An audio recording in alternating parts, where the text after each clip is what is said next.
Бір күні кедей жұмысқа қатты мұқтаж болды. Қарызы көп болғандықтан ол мүлде үмітсіз күйде болды. Бірақ бір күні ескі досы оған айтады: «Мен сені бала кезімнен білемін. Маған тек дәлелдеген және жауапты адам қажет. Мен үшін жұмыс жасағыңыз келе ме?» «Әрине», деді кедей қуана.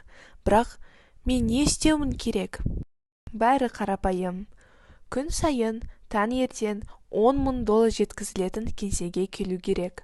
Сіздің бәрін мұқият санап, жартысын өзіңізге қалдырып, қалған жартысын маған беруіңіз керек». Болды. Өз бақытына сенбеген кедей бірден келісімін берді. Бірнеше айдың ішінде ол барлық қарызын төледі, пәтер сатып алды және қымбат көлік мінді. Өмір жақсарған сияқты болды. Енді ол ештеңеге алаңдамай өмір сүре алады. Бірақ біраз уақытынан кейін ол мұңая бастады.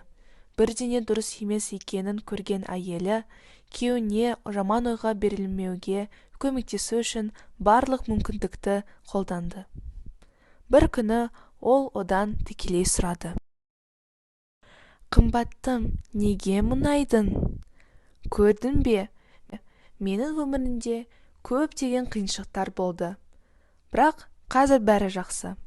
Мен күн сайын жұмысқа келемін, ақшаны санап, тең бөліп, жартысын